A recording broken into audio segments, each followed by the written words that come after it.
नमस्कार, DD news पर आप दो टूक देख रहे हैं। मैं हूं अशोक श्रीवास्तव। तुकाराम ओंबले, ये नाम याद है आपको? तुकाराम ओंबले, अमर बलिदानी तुकाराम ओंबले। ये तुकाराम ओंबले हैं मुंबई पुलिस में काम करने वाले एक पुलिसकर्मी। मुंबई के पुलिसकर्मी, आज पूरा देश इनका एहसानमंद है और हमेशा भारत के लोगों को तुकाराम ओंबले का एहसानमंद रहना चाहिए, क्योंकि अमर बलिदानी शहीद तुकाराम ओंबले वो व्यक्ति हैं जिन्होंने मुंबई पर आतंकी हमला करने वाले कसाब को जिंदा पकड़ा था। अगर तुकाराम ओंबले अपनी जान की बाजी लगाकर, उनके ऊपर गोलियों की बौछार कर दी गई थी, लेकिन उन्होंने, जो कसाब था ना, अजमल कसाब, पाकिस्तान का आतंकवादी, तुकाराम ओंबले ने अपनी जान दे दी, लेकिन उस आतंकी को छोड़ा नहीं। और उसका नतीजा यह हुआ कि मुंबई आतंकी हमले को जो लोग ये कह रहे थे कि पाकिस्तान की साजिश नहीं है, उन सब की पोल खुल गई। दुनिया भर में यह पता चल गया कि पाकिस्तान आतंकी देश है। इसलिए तुकाराम ओंबले का जो बलिदान है वो हिंदुस्तान को कभी भूलना नहीं चाहिए। लेकिन तुकाराम ओंबले ऐसे अकेले व्यक्ति नहीं हैं। तुकाराम ओंबले ऐसे अकेले व्यक्ति नहीं हैं। मैं देख रहा था उनकी 3 बेटियां जो हैं, वो हैं, 2 बेटियां, माफ कीजिएगा, आज वो किस हाल में हम चर्चा भी नहीं करते। दूसरी तस्वीर जो आप देख रहे हो वो अमर शहीद कमलेश कुमारी की है। कमलेश कुमारी सीआरपीएफ में कार्यरत हैं, पुलिसकर्मी। कमलेश कुमारी ने अपनी जान दे दी, लेकिन संसद पर पाकिस्तान के जो पिट्ठू आतंकवादी हमला कर रहे थे, तो कमलेश कुमारी ने उनसे लड़ते हुए अपनी जान दे दी, लेकिन आतंकवादियों को संसद भवन के भीतर में, जहां देश के तमाम नेता बैठे थे, वहां घुसने नहीं दिया। यह अमर शहीद कमलेश कुमारी है। अगर उस दिन कमलेश कुमारी जो हैं वो हथियार डाल देती, कोई एक्शन ना लेती, तो उस दिन भारत की संसद में बैठे ना जाने कितने नेता जो आज बड़ी बड़ी बातें करते हैं ना, आज शायद उनकी तस्वीरों पर हम माला चढ़ा रहे होते। लेकिन कमलेश कुमारी ने फाइट किया, लड़ी। भारत की ये जो पुलिस की कमलेश कुमारी है, भारतीय पुलिस में जो इन्होंने सेवा दी, सीआरपीएफ में जो सेवा दी, उसके लिए देश इनको सलाम करता है। अब आइए आगे बढ़ते हैं। मैं फिर कह रहा हूं, ये एक तस्वीर नहीं है, ये 9 तस्वीरें हैं। संसद पर जब आतंकी हमला हुआ, पाकिस्तान के आतंकी संगठनों ने, गिरोहों ने जब हमला किया, तो 9 ये पुलिसकर्मी हैं, जिनमें सीआरपीएफ के जवान हैं और एक माली भी है। उन्होंने संसद भवन की सुरक्षा के लिए अपनी जान दे दी, आतंकियों से लड़े, गोली खाई, अपनी पुलिस की जो ड्यूटी थी वो छोड़ी नहीं, और आतंकवादियों से लड़ते हुए बलिदान हो गए। ये फिर से कह रहा हूं, अगर ये 9 लोग अपनी शहादत नहीं देते, तो आज इन 9 लोगों की जगह उस वक्त संसद के अंदर जो नेता बैठे थे, उनमें से कई नेताओं की तस्वीरें लगी होती, जिन पर आप और हम रोज फूल चढ़ा रहे होते, मालाएं चढ़ा रहे होते। लेकिन ये वो पुलिसकर्मी हैं जो आतंकवादियों से लड़े, अपनी जान दे दी, लेकिन इन्होंने सांसदों की, नेताओं की हिफाजत की। एक और तस्वीर आपको दिखाता हूं, अगली तस्वीर देखिए। ये रतनलाल हैं, अमर शहीद रतनलाल। दिल्ली में जो दंगे हुए, दिल्ली के दंगों में दंगाइयों ने इनको लिंच करके मार दिया। जो दिल्ली दंगों में जो दंगाई थे, जो सीए के बाद जो दंगा हुआ, उस दंगे में रतनलाल जी को लिंच करके मार दिया। छोटी छोटी इनकी बेटियां हैं, 2 बेटियां हैं, एक बेटा राजस्थान के रहने वाले, लेकिन भीड़ ने इनको लिंच करके मार दिया, क्योंकि ये ड्यूटी दे रहे थे। गोली नहीं चलाई इन्होंने, लेकिन खुद लिंच हो गए। रतनलाल जी, देश आपके इस बलिदान को भूलेगा नहीं। और एक और तस्वीर दिखाता हूं, अगली तस्वीर। अमर शहीद इंस्पेक्टर मोहन चंद शर्मा, दिल्ली में बाटला हाउस एनकाउंटर में आतंकियों से लड़ते हुए इन्होंने अपना जीवन जो है वो देश के लिए दे दिया। इंस्पेक्टर मोहन चंद शर्मा, 2 आतंकी जो बाटला हाउस एनकाउंटर में, और जो कैसे आतंकवादी थे, जो इंडियन मुजाहिदीन नाम के आतंकी संगठन से जुड़े थे। दिल्ली, जयपुर, उत्तर प्रदेश, कई जगह उन्होंने बम धमाके करके सैकड़ों भारतीयों की जान ली थी, निर्दोष भारतीयों की जान ली थी। सैकड़ों परिवारों को उन्होंने जो है बर्बाद कर दिया था। उन आतंकियों से लड़ते हुए इंस्पेक्टर मोहन चंद शर्मा शहीद हो गए।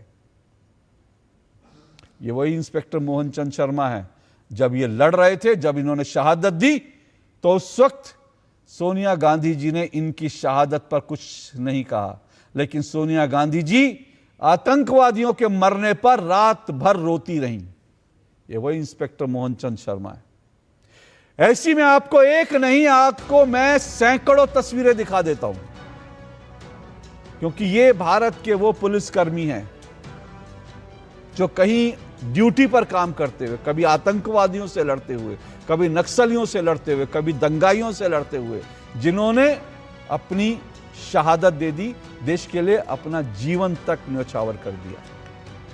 और ऐसा नहीं है कि जो पुलिस बल है उसमें गलत किस्म के लोग नहीं है। ऐसा नहीं है कि पुलिस बल में सिर्फ शहादत देने वाले लोग हैं। पुलिस बल में ऐसे भी लोग हैं जो अपनी ड्यूटी पर रिश्वत लेते पकड़े गए हैं, जो अपनी ड्यूटी कर ठीक से काम नहीं करते, जिन्होंने जो है किसी को झूठे मुकदमे में फंसाया, ऐसे भी लोग हैं। लेकिन हमारे समाज में कौन सा ऐसी जगह है जहां पर अच्छे और बुरे लोग नहीं हैं?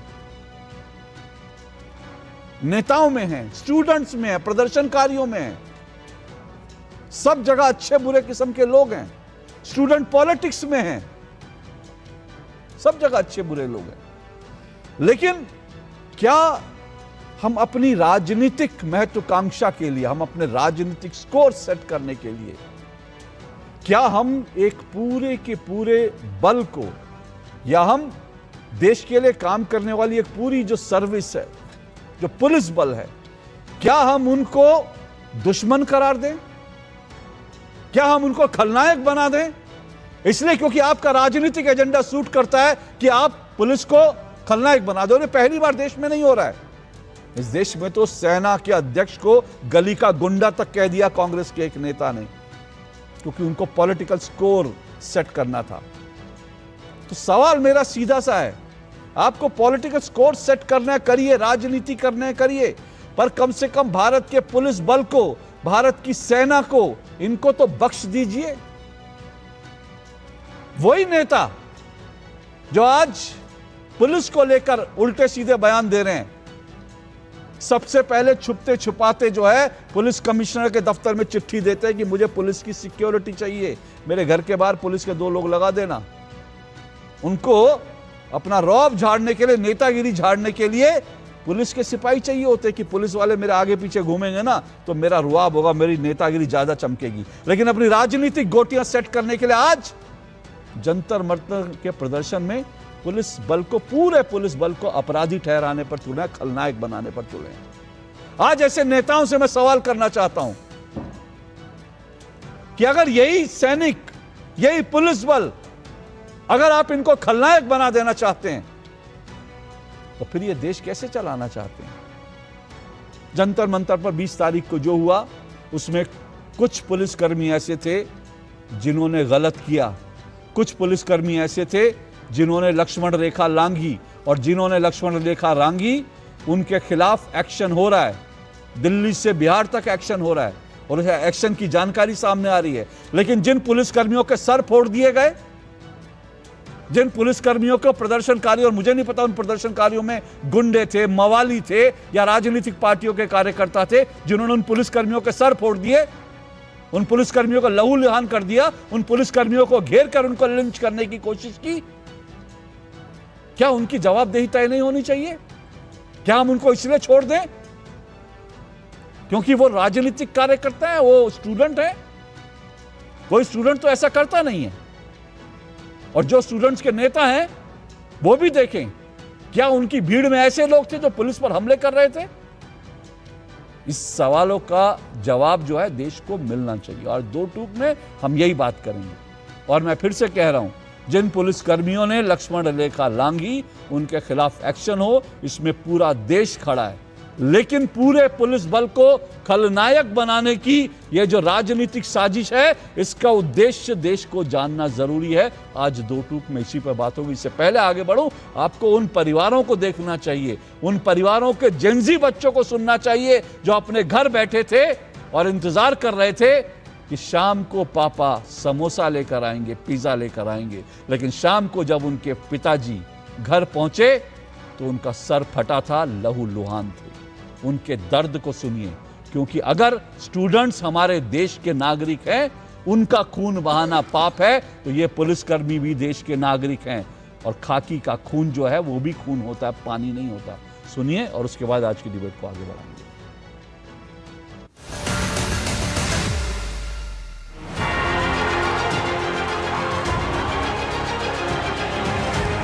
प्रोटेस्ट करोगे तो गाड़ी बैठ के खड़े थे, सामने से पत्थर लगा दिए, पत्थर मारे। जहाँ पर बहुत सारा क्राउड था, मेरे पापा जब भी रात में घर आते थे तो वो बोलते थे कि अब ये प्रोटेस्ट स्टूडेंट प्रोटेस्ट नहीं लग रहा है, इसमें बहुत सारे एंटी सोशल एलिमेंट्स जुड़ चुके हैं। उसके अगले दिन ही 25 तारीख को my father was pulled bye a crowdy mob and he was almost lynched near the stage of Jantar Mantar. He was unconscious at the RMF hospital for about 4 hours. रात को 10 बजे के करीब पापा के कलीग्स उन्हें घर लेके आए और उनकी यूनिफॉर्म पूरी खून से लाल थी। उनके सर पे 4 टाँके आए हुए थे, जो कि छोटी मोटी चोट नहीं थी। वो रात हमारे लिए बहुत मुश्किल थी। और जब मैंने सोशल मीडिया खोल के देखा तो सोशल मीडिया पे मेरे ही पापा को क्रिमिनल बता रहे थे।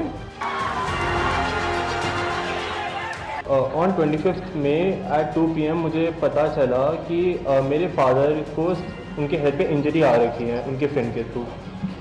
जब मैंने फ़ोटो देखी तो उनके हेड को शेव कर रखा था और उनके हेड पे लाइक स्टिचेस लग रहे थे 4। व्हेन द पेल्टिंग स्टार्टेड मेरे पापा अपने सीनियर ऑफिसर्स को लाइक एक सेफ प्लेस में सिक्योर करने चले गए, बट एक स्टोन उनके हेड पे हिट कर गया एंड उनका सर फट गया और उन्हें इंजरी हो गई। शाम को 7 बजे जब मैंने उनका फ़ोन मिलाया और उनसे बात हुई तो वो एक हॉस्पिटल LNJP हॉस्पिटल में एडमिट थे और अपना ट्रीटमेंट करा रहे थे। उन्होंने कहा कि जो भीड़ है वो ज़्यादा उग्र हो गई थी और भीड़ के अंदर कुछ शरारती तत्व भी शामिल हो गए थे, जिन्होंने पुलिस फोर्स पर गमलों से, जो भी उनके हाथ में चीजें आ रही थी, चप्पलों से, जूतों से और पत्थरों से उन्हें पुलिस फोर्स को घायल कर दिया था। मेरे पति को भी जो ड्यूटी के दौरान हेलमेट दिया जाता है, उनका हेलमेट भी पूरी तरह से टूट गया था और यदि कोई पत्थर का टुकड़ा हेलमेट टूटने के बाद उनके सर पर लगता तो शायद वो आज इस दुनिया में नहीं रहते। ये सोचकर और ये उनके बताए जाने पर मैं इतनी ज़्यादा मतलब मेरी रूह कांप गई थी कि इसके बाद मेरा और मेरे परिवार का क्या होता। देश के अंदर किसी भी व्यक्ति के साथ हमला हो, चोट लाए, ये दुर्भाग्यपूर्ण है। पुलिस के लोग भी अपने ही लोग हैं, लेकिन ये सब चीज़ों की जिम्मेदार अगर कोई है तो दिल्ली की सरकार है। अंदर वो देश के गृह मंत्री के ऊपर झूठे आरोप राहुल गांधी जी लगाते हैं। प्रियंका जी अंदर मीडिया को पालतू कह देती हैं। बाहर आकर राहुल गांधी जी मीडिया को कहते हैं कि आप बीजेपी वाले हो और देश की पुलिस के ऊपर वो प्रश्न चिन्ह खड़ा करते हैं। ये एक ऐसा परिवार और पार्टी है जो अहंकार से भरा हुआ है। उनके परिवार ने प्रेस कॉन्फ्रेंस की। भैया बीजेपी के हो गया, भैया बीजेपी के हो गया। नहीं बीजेपी का नहीं, पुलिस वाले की तो परिवार वाले उन्होंने प्रेस कॉन्फ्रेंस। तो देखा आपने, कम से कम समाजवादी पार्टी के नेता ने यह तो कहा कि पुलिस वाले भी अपने हैं, लेकिन राहुल गांधी तो पुलिस का नाम सुनते ही पत्रकार को कहने लगे कि बीजेपी वाले हो। अगर पुलिस कर्मियों के परिवार वाले ये बता रहे हैं कि उनके परिवार के लोगों को लिंच करने की कोशिश हुई है, उनको लहूलुहान किया गया, उनको मारा गया है, अगर परिवार वाले कह रहे हैं और एक पत्रकार ने सवाल पूछ लिया तो वो पत्रकार बीजेपी का हो गया। मतलब जब तक आपके मन की बात होगी तब तक ठीक है। आपने जो पालतू मीडिया इतने सालों से पाल कर रखा, वो पालतू मीडिया जब तक आपके लिए तब तक ठीक है, लेकिन जो आपके पालतू मीडिया नहीं है वो सवाल पूछेगा तो बीजेपी का हो गया। ये फालतू मीडिया का कॉन्सेप्ट जो प्रियंका जी बोल रही थी ना, ये दरअसल कांग्रेस का ही कॉन्सेप्ट है। मीडिया को, पत्रकारों को पाल कर रखना, पालतू मीडिया बनाना, और जो पालतू नहीं है उसको कह दो कि बीजेपी का मीडिया। बहरहाल आज की डिबेट शुरू करते हैं। मेरे साथ 4 मेहमान आज जुड़ चुके हैं, चारों मेहमानों का परिचय करवा देता हूं। मेरे साथ माफ कीजिएगा 5 मेहमान आज मेरे साथ हैं। शिवम त्यागी जी मेरे साथ जुड़ चुके हैं, बीजेपी के प्रवक्ता हैं शिवम त्यागी जी। मेरे साथ पवन पटेल जी जुड़े हैं, कांग्रेस के नेता हैं पवन पटेल जी। अशोक यादव समाजवादी पार्टी के प्रवक्ता हैं, और स्टूडियो में मेरे साथ आलोक वत्स जुड़े हैं। आलोक वत्स जो हैं वो राजनीतिक विश्लेषक हैं। और मेरे साथ आज एक और मेहमान हैं, वो हैं चंडी तिवारी।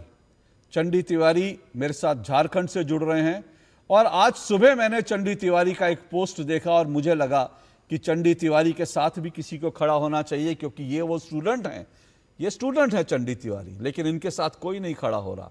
झारखंड में धरना प्रदर्शन कर रहे हैं, और मैंने जब चंडी तिवारी का एक इंटरव्यू देखा तो उसमें इनका गला रुआंसा हो गया। उन्होंने कहा कि हम झारखंड में इंसाफ मांग रहे हैं अपने लिए, लेकिन नेशनल मीडिया हमको दिखाता तक नहीं। वो नेशनल मीडिया जो लाइव कवरेज जो है जंतर मंतर की दे रहा था, और देने के बावजूद जिसे जो है लिंच किया जा रहा था, वो मीडिया जो है आज चंडी तिवारी जैसे सैकड़ों स्टूडेंट जो आज झारखंड में रांची में प्रदर्शन कर रहे हैं उनको पूछ भी नहीं रहा। ये लोग बिस्किट खा के गुजारा कर रहे हैं। मैंने एक और वीडियो देखा चंडी तिवारी आप लोगों का, ये लोग बिस्किट खा के गुजारा कर रहे हैं। एक लोकल पत्रकार ने पूछा आप बिस्किट खा रहे हैं, तो बोले हाँ हम तो बिस्किट खा रहे हैं। इनके लिए कोई पिज्जा नहीं भेज रहा, इनके लिए कोई बांग्लादेश से, और इनके लिए कोई भी जो है ओमान से इनके लिए कोई खाने के पैकेट नहीं भेज रहा। ये लोग सूखे बिस्किट और पानी पीकर अपना प्रदर्शन कर रहे हैं, लेकिन इनके लिए कोई पिज़्ज़ा भेजने वाला नहीं है, कोई इनके लिए समोसा बर्गर भेजने वाला नहीं है। बहरहाल चर्चा की शुरुआत करते हैं।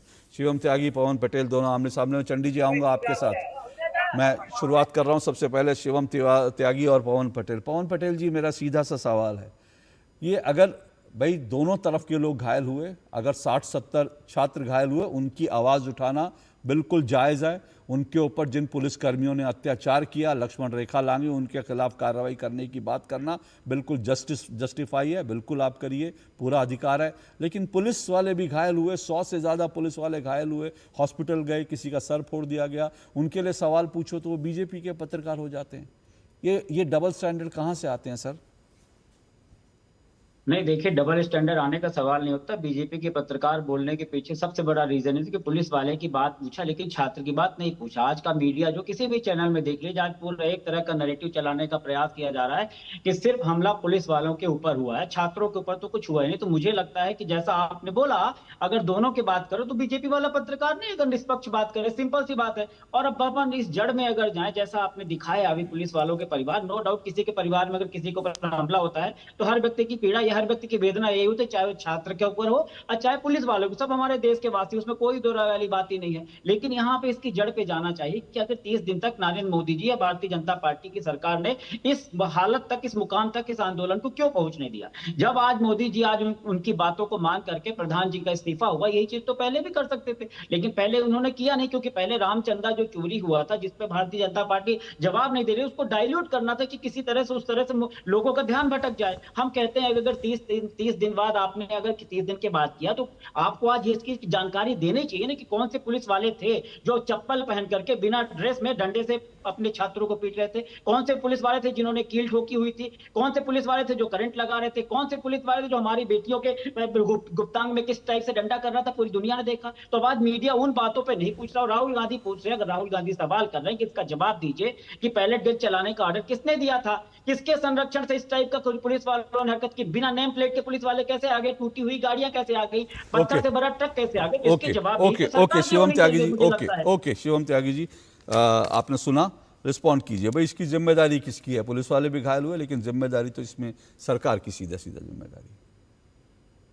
देखिए, कोई पत्रकार भाजपा का पत्रकार कैसे हो सकता है जब वो पुलिस पर सवाल पूछे? मुझे समझ में नहीं आता, ये जो कांग्रेस के लोग हैं ये टीवी सही से देखते भी हैं या अपनी एक आंख बंद कर लेते हैं टीवी देखते वक्त।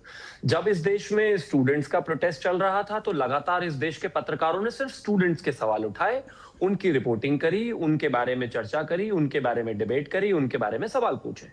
आज पुलिस के जो लोग हैं उनके परिवार वालों ने आकर प्रेस वार्ता करी। जब उन्होंने प्रेस वार्ता करी तो राहुल गांधी से उसके विषय में सवाल पूछा गया। कहते कि स्टूडेंट्स का क्यों नहीं पूछा? पिछले 25 दिन से स्टूडेंट्स के बारे में ही ये देश पूछ रहा है और पत्रकार पूछ रहे हैं। लेकिन अगर आपके बस की जवाब देना नहीं है तो ये कैसी भाषा है? बहन कहती है अंदर पालतू पत्रकार, और भाई कहता है बाहर आके कि बीजेपी के हो क्या। भाई जवाब देने बस की नहीं है, मना कर दो सीधा साधा। कोई ऐसा हंगामा करने की जरूरत है? कौन किसका कैसा पत्रकार इस देश में रहा है सारा देश जानता है। अब अंत में आकर एक चीज कहना चाहता हूं कि कोई देरी का विषय नहीं है। वो जब दिप के वहां पर आए, उन्होंने यूनाइटेड स्टेट्स में रहते हुए कहा कि मुझे हो सकता है कि शायद हिंदुस्तान में जाते ही गिरफ्तार कर लिया जाए। जब तक वो एयरपोर्ट पर पहुंचे उनको जो है परमिशन दे दी गई। उसके बाद जब वो दिल्ली में पहुंचे उन्होंने धरना प्रदर्शन की जगह मांगी। उनको धरना प्रदर्शन करने के लिए जब सारी चीजें मुहैया कराई गई, वहां किसी तरह की कोई परेशानी नहीं हुई। उसके बाद सोना मांग चुका है, उन्होंने वहां पर धरना किया। जब उनकी तबियत खराब हो गई तो उनको हॉस्पिटलाइज कराया गया। और उसके बाद जब उन्होंने कहा कि डायलॉग करना है तो भारत सरकार के मंत्री नियुक्त करने के बाद डायलॉग शुरू हो गया। डायलॉग के चीजें कही कि न्यूट्रल वेन्यू हो, ऐसा हो वैसा हो, उनके हिसाब से न्यूट्रल वेन्यू भी किया गया, सब कुछ किया गया। और जब उन्होंने मांगे पूरी मांगे कही तो वो मानी भी गई। अब आप क्या चाहते हैं भाई? ओके, गजब सिर्फ इस बात का है कि जिस तरीके की ये हाँ बिल्कुल बिल्कुल आ रहा हूँ उनका समय हुआ, आ रहा हूँ। हाँ जी, देखने की आवश्यकता। अराजकता वालों के बारे में एक शब्द इस बार भी नहीं निकला कांग्रेस। ओके ओके, पवन पटेल रिस्पॉन्ड कीजिए। मैं ये समझ में नहीं आ रहा कि जब उन्होंने कहा, जब उन 30 दिन तक की मैं बात कर रहा हूँ, 30 दिन तक सरकार भांग पी करके सो रही थी क्या? 30 दिन तक उनको नहीं दिख रहा था कि किस तरह का धरना प्रदर्शन चल रहा? हम कहते यही चीज अगर 30 दिन के बजाय दूसरे तीसरे दिन आप इस्तीफा दिलवा देते। आप इस्तीफा दिलवाने के बाद 21 बच्चों की जो जाने गई, जिन्होंने सुसाइड किया, उसके बारे में आपके मुंह से एक शब्द नहीं निकलेगा। वही धर्मेंद्र प्रधान जो इस्तीफे का, जिसके कारण पेपर लीक हुआ, उसको दोष हुई होने के कारण आपने इस्तीफा देना पड़ा। पवन जी मेरा एक मिनट सुखी निवेदन। अभी आपने पुलिस वालों के परिवार के साथ पूरी तरह से संवेदना है मेरी। अभी उन्होंने बोला एक आंटी जी का जिनको आप सुना रहे थे कि उनका हेलमेट टूट गया। हेलमेट कैसे टूट जाता है? हेलमेट तो प्रोटेक्शन वाला। हेलमेट भी क्या पीएम केयर फंड के अंतर्गत खरीदा गया, तो उसमें भी घोटाला किया होगा भारतीय जनता पार्टी ने। हेलमेट तो टूटना ही नहीं चाहिए ना, हेलमेट तो टूटना ही नहीं चाहिए। तो भारतीय जनता पार्टी जो सेना का अपमान की बात कर रहे थे, भारतीय जनता पार्टी एक मिनट रुकिए पवन जी, हो गया क्योंकि आप मुद्दे से भाग रहे हैं। मैं भी मुद्दे से भागना नहीं चाहता, लेकिन आपने कहा शिवम रिस्पॉन्ड कर दे, फिर मैं आपको दोबारा मुद्दे पे खींच के लाऊंगा क्योंकि आप मुद्दे से भाग रहे हैं। बोलिए शिवम। नहीं भाग रहा हूं, नहीं मैं अभी आ रहा हूं, मुद्दे पर आ रहा हूं। आप मुद्दे से इधर भाग के मैं आ रहा हूं। शिवम त्यागी रिस्पॉन्ड कीजिए। पहली बात तो ये कि नेता कांग्रेस जो है तारीखों के साथ बहुत ही खराब है। 20 तारीख को जिस दिन ये प्रदर्शन हुआ उस दिन ऑलरेडी डायलॉग था, सरकार ऑलरेडी बात कर रही थी, उस समय वार्ता चल रही थी। उससे पहले आदरणीय जगत प्रकाश नड्डा जी से उनका जो लोग थे वो मिल चुके थे, दोनों प्रवक्ता मिल चुके थे, बात हो चुकी थी, डायलॉग चल रहा था। मुझे नहीं लगता कि उसके बाद आपको इस तरह की कोई भी हरकत करने की आवश्यकता थी। रेल भवन के एक मिनट पवन पटेल, एक मिनट पवन पटेल, बेचैनी नहीं, एक मिनट रुकिए। Thank you. दूसरा, इतने करीब जाने पर इस देश में पार्लियामेंट के आसपास इंदिरा गांधी ने 60 लोगों को मौत के घाट उतार दिया था गौ सेवा। थोड़ा पढ़ लिख लिया करो। लेकिन बावजूद उसके रिस्ट्रेन हुआ, और रिस्ट्रेन भी कैसा हुआ इस दुनिया में? अरे रुकिए पवन पटेल, रुकिए प्लीज। बेचैन क्यों है इतना? इसके अलावा 190 से ज्यादा पुलिस वाले घायल हैं, 45 छात्र घायल हैं। दुनिया में कोई दूसरा ऐसा प्रदर्शन बताइए जहां पर मारने वाले जो हैं वो 190 घायल हो और जो पिटे हैं वो सिर्फ 44 घायल हो। ये कृपया करके हिपोक्रेसी बंद करिए। इस देश के छात्र के साथ इस देश की सरकार है, एक एक छात्र के साथ, और झारखंड से लेकर और इसके अलावा पंजाब से लेकर दिल्ली तक हम छात्रों के साथ हैं। लेकिन आप भी कभी छात्रों के साथ होकर वो जो गुंडे, मवाली, गैंगस्टर, लुटेरे, बलात्कारी, पॉक्सो वाले थे, कभी उनके खिलाफ भी कुछ बोल दिया करो। यहाँ बैठकर कोई सवाल पूछ ले तो बीजेपी का पत्रकार है, ये तो फलाने का पत्रकार है, सीधा जवाब दो ना भाई। ओके, एक मिनट रुकिएगा आप दोनों। देखिए मैं क्या कह रहा हूं। देखिए ऐसा है, 20 तारीख को ये घटना हुई, आज 31 जुलाई है। पिछले 10 दिन से अगर आप देखेंगे तो लगातार बात हो रही है। भाई चंडी तिवारी को दिखाइए प्लीज। लगातार पिछले 10 दिन से यही सब बातें हो रही हैं। सरकार ने चर्चा क्यों नहीं की, स्टूडेंट्स पर लाठीचार्ज क्यों हुआ, ये सारी चर्चा चल रही है। स्टूडेंट में रोज कर रहे हैं, रोज हो रही है उस पर। ठीक है, 10 दिन हो गए। अब आज एक नई डेवलपमेंट है, उस नई डेवलपमेंट के कंटेक्स्ट में हम सवाल पूछ रहे हैं छात्रों से बातचीत क्यों नहीं की? ये सही बात है कि जिस दिन ये लाठीचार्ज हुआ, जिस दिन ये सब कुछ हुआ, उस दिन उस वक्त छात्रों से बातचीत चल रही थी और ये भी बात फैक्ट हुआ है, ये भी पब्लिक में आ चुकी है कि वो जो दोनों नेताजी गए थे बात करने, उनके हाथ में उनका मोबाइल था। जब सरकार से बात चल रही थी तो उन्होंने ये क्यों नहीं बोला कि भाई इस वक्त जो है हमारा जो लोग संसद की ओर बढ़ रहे हैं, रुक जाइए, अभी हमारी बातचीत चल रही है। एक बात। दूसरी बात, ये भी फैक्ट है, कल सीसीटीवी कैमरे से आया कि संसद के पास 100 मीटर के दायरे में प्रदर्शनकारी पहुंच चुके थे। 100 मीटर के दायरे में, समझ रहे हैं? संसद में अगर 100 मीटर के दायरे में पहुंचने के बाद वो आगे बढ़ते तो उसका नतीजा क्या होता? उसका नतीजा ये होता कि फिर सुरक्षा बलों को गोली चलानी पड़ती, और अगर गोली चलानी पड़ती तो 2-4 लोग मारे जाते। और शायद देश का जो आंदोलन जीवी है, जो देश में आंदोलन जीवी वर्ग है, वो यही चाहता था कि उस दिन जो है पुलिस गोली चलाए और कुछ लोग मर जाए। अब सवाल यह है कि पुलिस, में फिर से कह रहा हूं, पुलिस ने जो लाठीचार्ज किया उसको लेकर हम लगातार बात कर रहे हैं और लगातार कह रहे हैं कि जिन्होंने लक्ष्मण रेखा लांघी उनके खिलाफ एक्शन होना चाहिए। लेकिन मैं फिर से पूछ रहा हूं कि जो उपद्रवी तत्व थे, जो गुंडागर्दी कर रहे थे, जो वहां पर गाली गलौज कर रहे थे, पत्थरबाजी कर रहे थे, पुलिस पर हमले कर रहे थे, आज 10 दिन बाद कोई तो बोले कि हां इनके खिलाफ एक्शन होना चाहिए। जब इनके खिलाफ एक्शन की कोई बात करता है, अपराधी जो इसमें गुंडे मवाली थे, तो सारा विपक्ष छाती पीटता है। उधर से वो छात्र आंदोलन के नेताजी आ जाते हैं, नहीं ये तो हल्का फुल्का मजाक है, ये तो हल्का फुल्का मजाक है। अरे भाई, आपकी मां बहन के साथ ये हल्का फुल्का मजाक आप अपने घर में करते होंगे। देश इस तरह के मजाक नहीं करता हल्के फुल्के। आपको ये हल्के फुल्के मजाक लगते होंगे तो आप अपने घर में अपनी मां बहनों के साथ करिए ऐसे हल्के फुल्के मजाक। पर देश को बर्बादी के रास्ते पर इस तरह की चीजों को हल्का फुल्का मजाक कह के जो है ना, शर्मिंदा मत कीजिए देश को। अपने घर की संस्कृति, अगर आपके घर में इस तरह का हल्का फुल्का मजाक होता है तो अपने घर की संस्कृति अपने घर की 4 दीवारी में रखिए नेताजी। अब रुकिएगा, क्योंकि मेरे साथ चंडी तिवारी जुड़े हैं, मामला स्टूडेंट्स का ना, रुकिएगा 1 मिनट। अरे यो क्या, स्टूडेंट्स की बात करने में तकलीफ हो रही है आपको? आप तो स्टूडेंट्स की बात करते हैं, अगर मैं झारखंड के स्टूडेंट की बात करना चाहता हूं तो आप ऐसे विचलित हो गए। चंडी तिवारी से बात करनी चाहिए क्योंकि सभी तो स्टूडेंट्स की बात कर रहे हैं। चंडी तिवारी जी, आप लोगों का क्या मसला है? आप लोग कितने दिन से बैठे हैं और क्यों आपको लग रहा है, क्या दिखा रहे हैं? क्यों इनके हाथ में भी भारत का संविधान ही है? जी बोलिए। सबसे पहले आपके चैनल डीडी न्यूज को सर हम लोग प्रणाम करते हैं कि इतना बड़ा जो मुद्दा में, इतना छोटा राज्य, इतना बड़ा मुद्दा, एजुकेशन का मुद्दा देश के दिल्ली तक नहीं पहुंच पा रहा है सर। और लोगों ने जो इनिशिएटिव हम लोग के लिए लिए हैं, बहुत बड़ा बात है सर। आपको तहे दिल से हम लोग प्रणाम, झारखंड की तरफ से हम लोग को प्रणाम। सारे स्टूडेंट का जो पीड़ा है, जो वो दुख है, वो आप लोग समझे, हम लोग को एक जगह दिए, इसके लिए आपको बहुत धन्यवाद। और अभी डिबेट में कुछ बैठे हुए थे, शायद झारखंड का बात सुन के उसका मतलब जो हम देखे तो उसको बुरा लगा। सर ऐसा ही होता है झारखंड से सर। झारखंड को हमेशा किसी ने दबाया है, कभी मुद्दा नहीं बना देश का, कभी देश के मतलब मीडिया, बड़े मीडियाओं ने मतलब मुद्दा ही इसको नहीं बनाया। शिक्षा हमारे यहाँ 0 है सर। ऐसा व्यवस्था बना दिया, स्टूडेंट 2-2 दिन से 3-3 दिन से बिना खाए हुए यहाँ पर आंदोलन कर रहे हैं सर। इसलिए ये संविधान बचे, सिर्फ दिल्ली में झारखंड में संविधान बचे। यही संविधान बचाने वाले लोग हमको बताएंगे कि कैसे संविधान बचाया जाता है। चंडी तिवारी जी, आप जरा ये संविधान को नीचे कर लीजिए क्योंकि उससे आपकी आवाज थोड़ी दब रही है थोड़ा सा। हाँ जी बोलिए। ठीक है सर। ऐसा है कि हम लोग 2-3 हजार मतलब घर से जो हम लोग का गार्जियन दे पा रहा है और जिंदगी जी रहे हैं, इस तरह जी रहे हैं कि सर बता नहीं सकते हैं।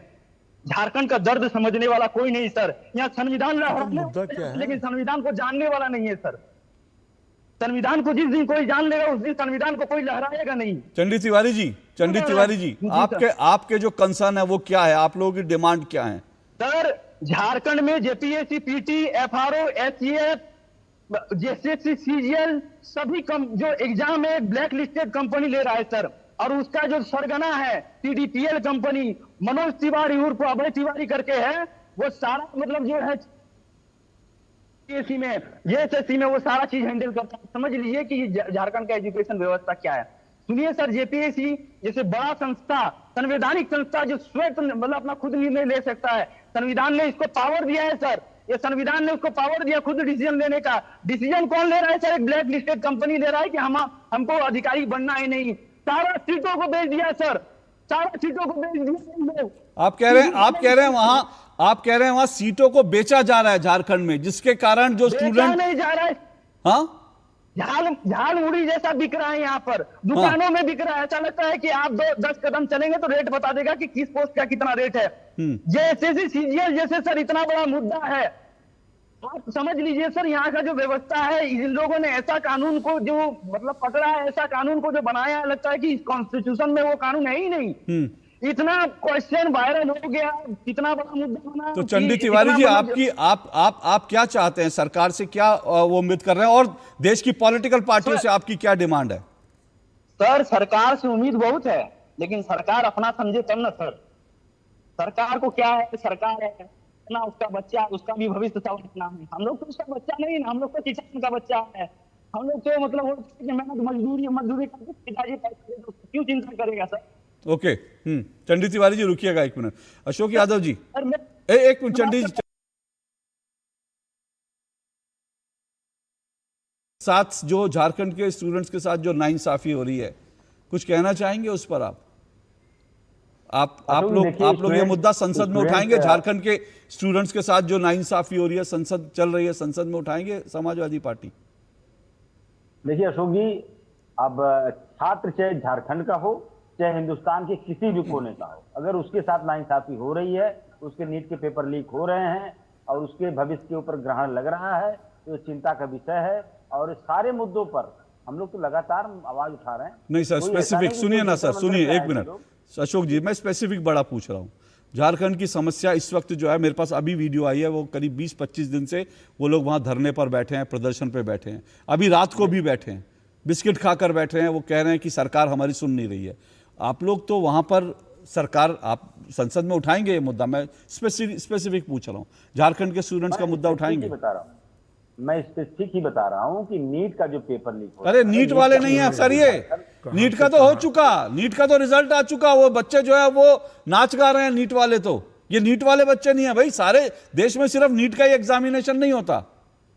जी अशोक जी, देखिए हमारी पार्टी का मानना है कि हिंदुस्तान के किसी भी कोने के किसी भी कोने नहीं सर, वो एक स्पेसिफिक कोना झारखंड। वो कह रहे हैं हमारी कोई सुन नहीं रहा। सुनिए ना, अभी आपके सामने चंडी तिवारी, अशोक श्रीवास्तव नहीं कह रहे हैं, वो कह रहे हैं हमारी कहीं कोई सुनवाई नहीं हो रही। मैं आपसे पूछ रहा हूं, आप लोग तो इतने पावरफुल हो गए, आपके नेता डिंपल जी से कहिए, जिस तरह से वो गई थी जंतर मंतर प्रदर्शन में, डिंपल जी जो है इन स्टूडेंट्स के बीच जाकर इनका हौसला अफजाई करें, इनके लिए लड़ाई लड़ें।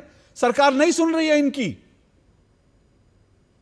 देखिए अशोक जी, मैं तो कह रहा हूं ना, मैं जिससे आपने एक झारखंड का मुद्दा लाया, ऐसे अन्य राज्यों के भी जितने छात्र हैं, जितने भी छात्र हैं जिनके साथ नाइंसाफी हो रही है, उनके पेपर लीक हो रहे हैं, हर उन छात्रों के साथ समाजवादी पार्टी पाकिस्तान में भी पेपर लीक हो रहे हैं, आप ये भी कह सकते हैं। पाकिस्तान में भी पेपर लीक हो रहे हैं, आप ये भी कह सकते हैं कि नहीं देश दुनिया भर में जितने छात्र हैं हम तो उनकी आवाज बनेंगे। झारखंड पे मत बोलिए, पाकिस्तान के स्टूडेंट पे बोलिए, देश के अन्य हिस्सों पे। लेकिन जो स्टूडेंट खड़ा है, जो आपसे उम्मीद कर रहा है कि आप लोगों की वहां पर जो है गठबंधन की सरकार है, जो उम्मीद कर रहा है कि आप लोग वहां की सरकार पे दबाव डालेंगे, वो झारखंड का नाम आपसे नहीं लिया जा रहा। आपके मुंह से झारखंड की समस्या के ऊपर बोला नहीं जा रहा। पवन पटेल, आपके पास कुछ बोलने के लिए झारखंड के स्टूडेंट्स को कुछ कहना चाहेंगे? झारखंड के स्टूडेंट्स के लिए नहीं, जैसा सही बात है कि स्टूडेंट किसी के साथ भी अगर गलत हो रहा है तो गलत हो रहा है तो गलत की लड़ाई लड़नी चाहिए। वो संस्था जो भी है उसमें भी जांच होनी चाहिए। अगर मोदी जी ने जो कानून बनाया है, उस तरह का कानून हम लोगों ने राजस्थान में पहले भी बना चुका है। तो मैं तो बोल रहा हूँ कि किसी के साथ पक्ष विपक्ष की बात छात्रों की गूंज कार्यक्रम झारखंड में होगा। अगर कहीं पे गलत, छात्रों की गूंज कार्यक्रम झारखंड में होगा। होनी चाहिए। एक मिनट, छात्रों की गूंज कार्यक्रम झारखंड में होगा। राहुल गांधी जी जाएंगे वहां? जरूर होगा, जरूर होगा। कब होगा? उसमें कई छात्रों की गूंज कार्यक्रम में कभी कब होगा सर? कब होगा? वो चंडी तिवारी जी का मैसेज आया। एक मिनट, चंडी तिवारी जी का मैसेज आया भाई, चंडी तिवारी जी का मैसेज आया मेरे पास। वो पूछ रहे हैं कि पूछिए कि छात्रों की गूंज के लिए कब आ रहे हैं राहुल जी हमारे बीच। ये बता दिया जाएगा आपको, कार्यक्रम मीडिया आपको बता दिया जाएगा। ओके ओके भाई, एक मिनट। आलोक वत्स जी, ये क्या झारखंड का स्टूडेंट नहीं है? सिर्फ जंतर मंतर पे जो बैठेगा, जो दिल्ली में बैठेगा, वो स्टूडेंट है? देखिए अशोक जी, जिस तरीके का वातावरण अभी भारत में पैदा हो गया है, ये टोटल अनार्की का वातावरण पैदा हो गया है। अगर कहीं भी पेपर लीक होता है और कहीं का छात्र आहत होता है तो हमारे लिए बहुत शर्म की बात है। अब कोई एग्जाम का तो कोई मतलब ही नहीं रह गया है, कब किसका पेपर लीक हो जाए पता ही नहीं लगता है। आज मुझे कहीं से खबर मिला कि उड़ीसा में भी कोई पेपर लीक हो गया है। लेकिन जिस तरीके से हठधर्मिता करके अगर स्टूडेंट्स का ग्रुप बार बार इसी चीज पे आ जाए कि इस अब एक चीज तो तय हो गया कि किसी भी राज्य में अगर पेपर लीक होगा तो वहां का एजुकेशन मिनिस्टर को तो हर हाल में जाना होगा। तो कहाँ केंद्र के अलावा किस किस किस जगह हुआ? ना पंजाब के गए, ना जो है कर्नाटक के, ना केरल के, ना झारखंड के। मैं कह रहा हूं आगे की बात, जो पीछे हुआ उसको भूल जाइए। लेकिन स्टूडेंट, एक ही घर से एक आदमी पुलिसकर्मी भी है, उसका बेटा या उसका भाई छात्र भी है। तो ये कहां से जस्टिफाई करने की कवायद चल रही है कि जिस आदमी ने किसी का सिर फोड़ा कि, और जिस तरीके की गाली हमने सुनी, मैं तो व्यक्त भी नहीं कर सकता उन शब्दों को, वो भी एक नारी से, एक लड़की से, प्रधानमंत्री के लिए। उम्र का भी तकाजा नहीं देखा। ये कैसा अपब्रिंगिंग है उसके फैमिली में, और उसको भी लोग प्रोटेक्ट करने पर लगे हुए हैं। अब अगर इस तरीके का तांडव आप करेंगे, वर्बल जिम्नेजियम करेंगे, कोई भी शब्द का प्रयोग कर देंगे किसी के लिए भी, तो we are moving towards anarchy. हम जा कहां रहे हैं? किस लोकतंत्र में जी रहे हैं हम? एक बुजुर्ग को भी सड़क पर देख के आदमी नतमस्तक हो जाता है और जी शब्द कह के प्रयोग करता है। यह हमारी सभ्यता थी, यह हमारी विरासत ने हमको सिखाया है। और प्रधानमंत्री जो सबसे उच्च पद है, उसको आप इस तरीके से सरेआम ऐसी ऐसी भद्दी भद्दी गालियां दे रहे हैं, और कोई आदमी उसको शर्मनाक कहने को तैयार नहीं है। सर वो तो हल्का फुल्का मजाक है सर, चल सकता है। मजाक है तो ऐसा मजाक आप कीजिए पहले अपनी माँ बहनों के साथ, अपने पिता के साथ, कब आइए दूसरों के पास और देखिए क्या इलाज हो जाता है आपका। अब मोहल्ले में ही कह के देखिए किसी को। शर्म आनी चाहिए ऐसी राजनीति पे। ये जरूर है अगर कोई इन चीजों को पूछे तो उसको आप कह देते हैं कि फलाने का आदमी है। पत्रकारिता को तो अगर इसी तरीके से चलता रहा तो कुछ दिन छोड़ देना पड़ेगा पत्रकारिता। सर एक बार सर आ रहा हूं चंडी तिवारी, आ रहा हूं। बिल्कुल मैं इस चीज को किसी तरीके से सपोर्ट करने के लिए तैयार नहीं हूं। जो गलत है वो गलत है। आपने किसी के साथ अगर अभद्र व्यवहार किया है या किसी, इतने पत्थर कहां से आ जाते हैं?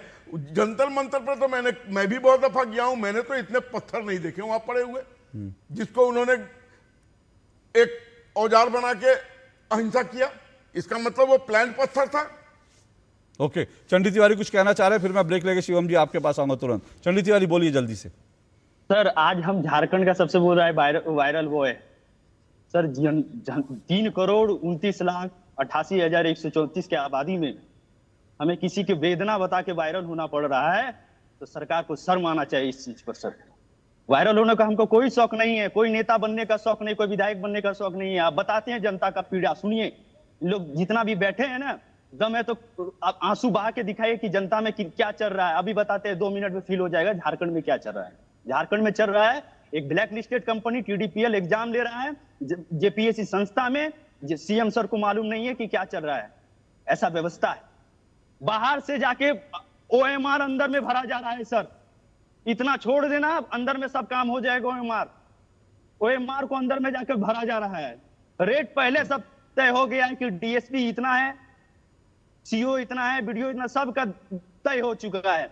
मैं आपको चैलेंज करता हूं सर, आप ये बात नोट करके रख लीजिएगा। जिस दिन CBI का रेड रांची, देश के मतलब झारखंड के राजधानी रांची में हो गया, ये सरकार गिर जाएगा। लेकिन चंडी तिवारी मैंने सुना CID की जांच जो है मुख्यमंत्री हेमंत सोरेन ने बैठा दी है। सर CID का जांच होता है सर, ये मजाक है सर। ये इतना बड़ा मतलब हम लोग से फरेब है कि आप जब पता चलेगा, इन लोग अभी JPSC में हो, हम लोग का जो चेयरमैन है LK सर, वो खुद उसका जो एग्जामिनेशन कंट्रोलर श्वेता गुप्ता है, वो खुद बोल रहा है कि चेयरमैन सर को सब मालूम है क्या हो रहा है। ओके, चेयरमैन सर को बुलाया गया। आप CID जांच से संतुष्ट नहीं है। ओके, मुझे एक ब्रेक लेना है, मैं ब्रेक के बाद आ रहा हूं। देखिए सवाल झारखंड के स्टूडेंट का भी है, सवाल ये भी है, फिर से मैं कह रहा हूं कि पुलिसकर्मियों की जो आवाज उठी वो हमको देखना चाहिए कि हम इस तरह से देश के सुरक्षा बलों का या पुलिसकर्मियों का मनोबल अगर हम इस तरह से तोड़ते रहेंगे तो भैया आज जो है आप मजा ले सकते हैं, कल जब आग आपके घर आएगी, कल कोई चोर डकैत आपके घर में आएगा, कल आपको कोई सड़क पर लूटेगा, तो फिर किसी पुलिस वाले को जो है मदद के लिए मत बुलाइएगा। और अपनी सेफ्टी के लिए भी जो नेता लोग जाते हैं ना, मुझे सिक्योरिटी दे दो, उसके लिए भी मत जाइएगा। आ रहा हूं इस ब्रेक के बाद।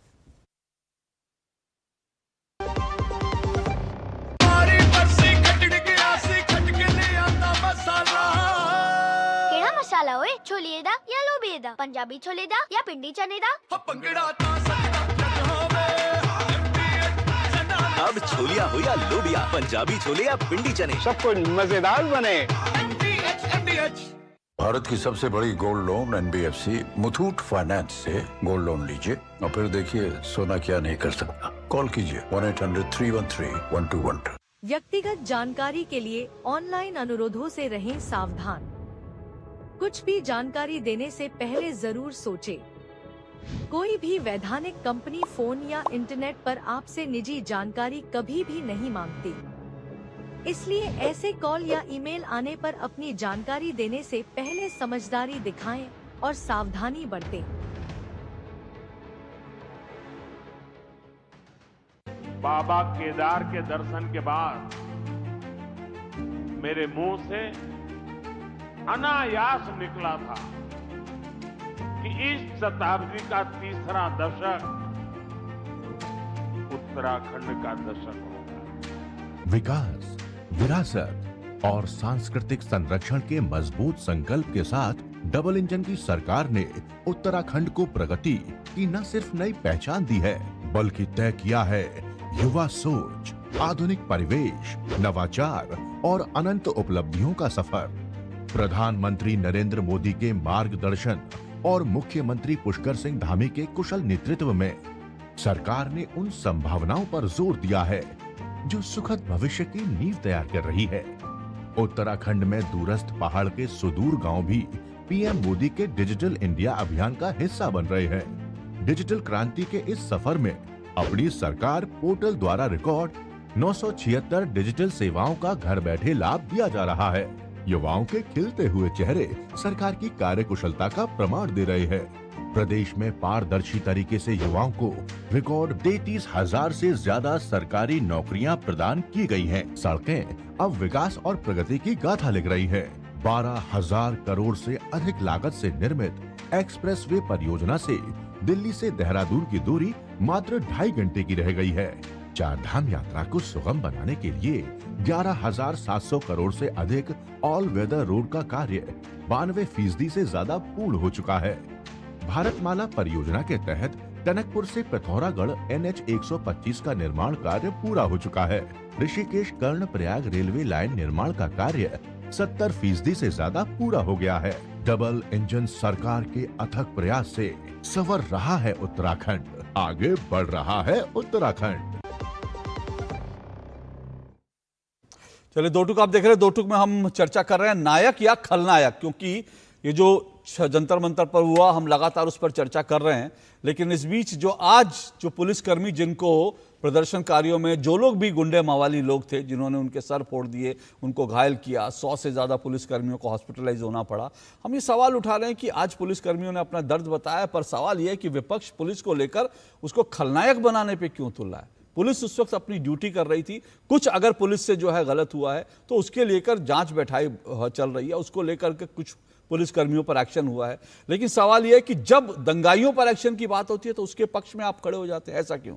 शिवम त्यागी, मैं दोनों चीज पे आना चाहूंगा और फिलहाल जो चंडी तिवारी हमारे साथ जुड़े हुए हैं, देखिए झारखंड में तो आप लोग विपक्ष में है ना, वहां पर अगर दिल्ली में पूरा का पूरा विपक्ष एकजुट हो गया तो क्या वहां पर झारखंड में बीजेपी विपक्ष में उनकी जिम्मेदारी नहीं बनती इन स्टूडेंट्स के साथ खड़े होकर इनके पक्ष में आवाज उठाएं आप लोग?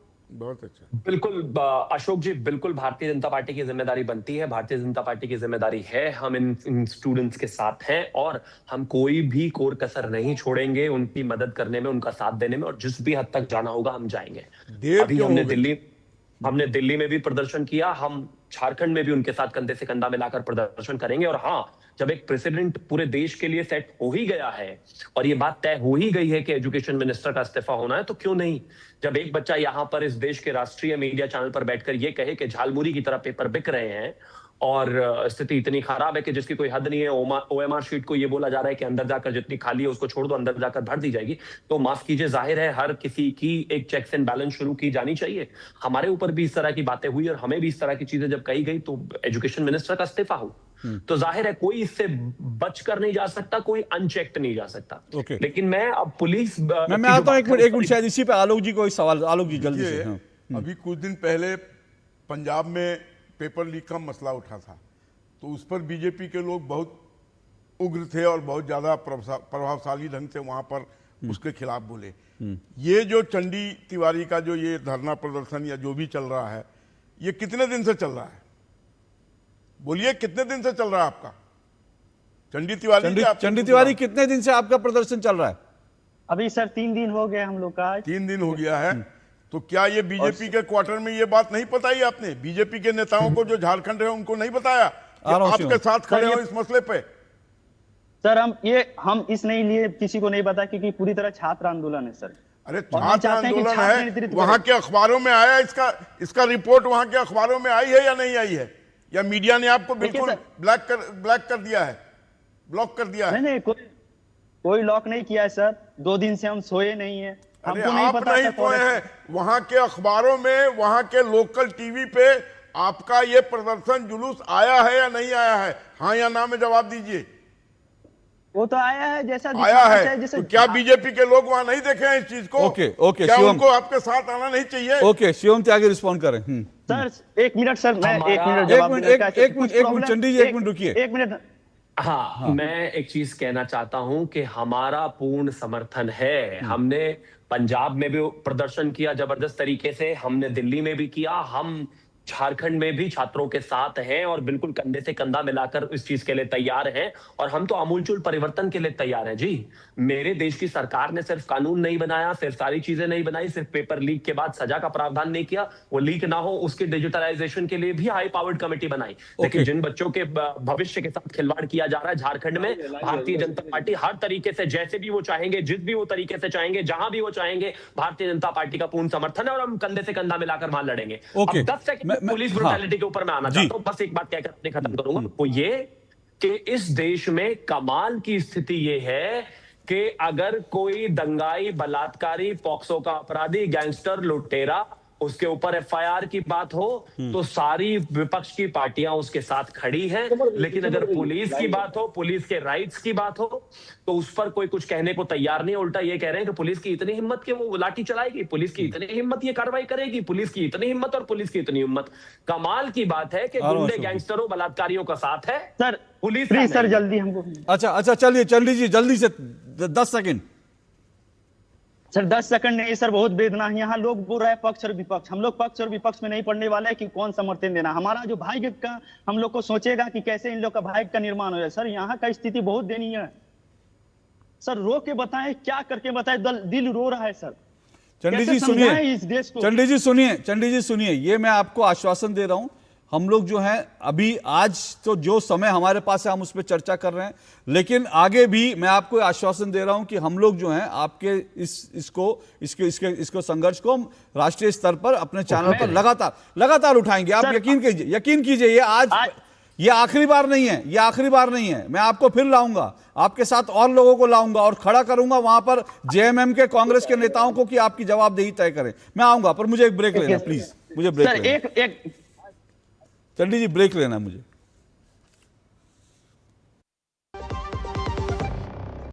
जरा सोच के देखिए, आपके पास कुछ ऐसा है जो आपकी दुनिया बदल सकता है। जानते हैं क्या? आपका अपना सोना। सोना क्या नहीं कर सकता? सोना आपको अपने सपनों का घर दिला सकता है, आपके बच्चों का भविष्य बना सकता है, सोना आपकी हर इच्छा पूरी कर सकता है। तो भारत की सबसे बड़ी gold loan NBFC Muthoot finance से गोल्ड लोन लीजिए और फिर देखिए सोना क्या नहीं कर सकता। मुथूट फाइनेंस, जहां विश्वास ही परंपरा है। कॉल कीजिए 1-800-313-1212। मेरी पसंद। मेरी पसंद। मेरी पसंद, मेरी पसंद है। हमारी पसंद। हम सबकी पसंद। मजबूत देश का मजबूत सरिया हो गया स्टील। चलिए, दो टूक आप देख रहे हैं, दो टूक में हम चर्चा कर रहे हैं नायक या खलनायक। पुलिस को जिस तरह से लगातार दिल्ली पुलिस को निशाना बनाया जा रहा है, पुलिस ने जो जातियां की, मैं बार बार फिर से दोहरा रहा हूं, उसके खिलाफ एक्शन करवाइए, उसके खिलाफ कुछ करिए, लेकिन पूरी पुलिस बल को जो है वो खलनायक मत बनाइए।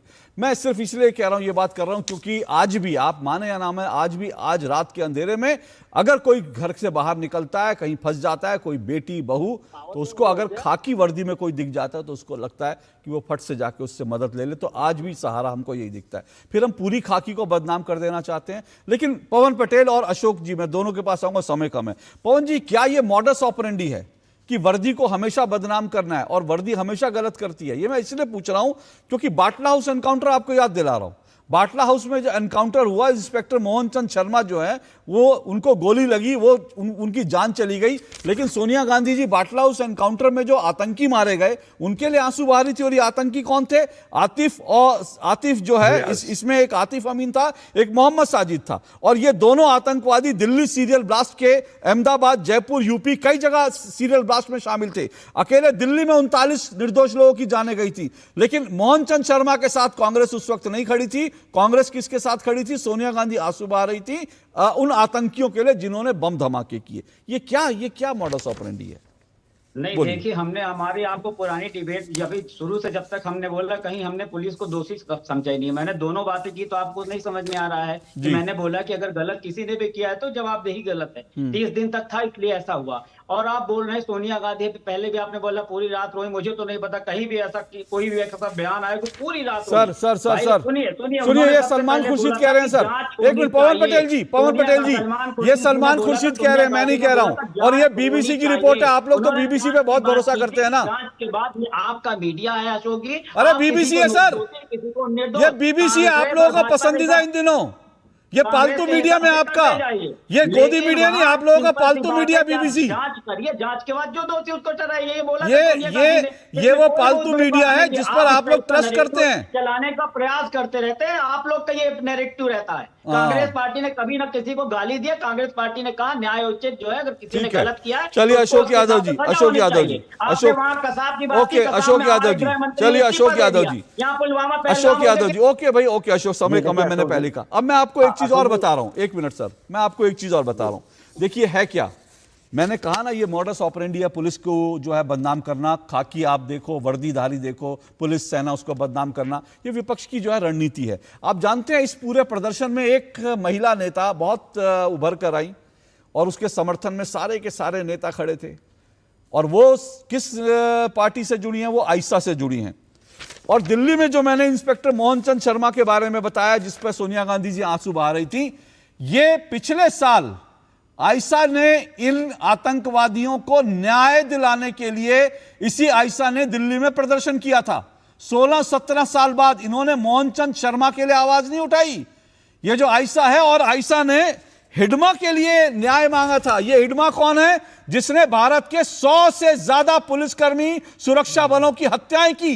तो आप हिडमा के लिए आवाज उठाओगे, आप जो है बाटला हाउस एनकाउंटर के आतंकवादियों के लिए आवाज उठाओगे, उसके बाद स्टूडेंट नेता बन जाओगे। ये इस देश के स्टूडेंट नेता जो है आतंकवादियों के लिए बोलने के लिए बनते हैं। अशोक यादव जी, ऐसे स्टूडेंट नेताओं को आप लोग अपनी खाक में दबा के घूमते हैं क्योंकि आप लोगों को अपनी राजनीतिक रोटियां सेकनी है। बोलिए अशोक यादव जी।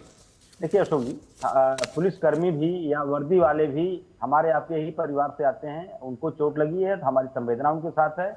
मुझे उम्मीद थी कि कम से कम वो जो 21 छात्र हमारे जो आत्महत्या किए पेपर लीक के उत्पीड़न से होकर के, उनके परिजनों का भी बाइट आपको चलवाना चाहिए था। उनके परिजनों का भी स्टेट स्पॉन्सर्ड जो यहाँ पर चलाई गई बाइट, इस तरह की बाइट उनके परिवारजनों को भी चलानी चाहिए। स्टेट स्पॉन्सर्ड किसकी बाइट है? स्टेट स्पॉन्सर्ड किसकी बाइट है Ashok Yadav? State sponsored bite है। किसकी बाइट है स्टेट स्पॉन्सर्ड?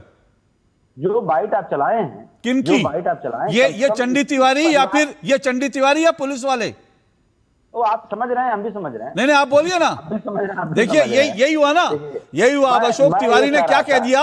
पुलिस वालों के बच्चे जब बोलेंगे, पुलिस वालों के बच्चे बोलेंगे तो स्टेट स्पॉन्सर्ड होंगे। और सुनिए 1 मिनट, जिन 21 बच्चों की बात आप कर रहे हैं ना, अशोक यादव सुनिए, आप अशोक यादव सुनिए, मेरी डिबेट में ऐसे नहीं जा पाओगे आप। सुनिए अशोक यादव, जिन 21 बच्चों की बात कर रहे हैं ना, उन 21 बच्चों के मुद्दे को मैं बार बार उठाता रहा, और वो 21 बच्चे थे जिनकी तस्वीरें फेंक करके कॉकरोच जनता पार्टी वाले रात को जश्न मना रहे थे 5 स्टार होटल में। उन 21 बच्चों की तस्वीरें आपने पीछे लगा रखी थी जब तक प्रदर्शन कर रहे थे, लेकिन जैसे ही इस्तीफा हुआ 5 स्टार होटल में लिटिल लगाने के बाद वहां पे जश्न मना रहे थे, और 21 बच्चों की फोटो फेंक दी थी, कूड़े में फेंक दी थी। वो लड़के उठाकर कह रहे थे इन 21 बच्चों की तस्वीरें।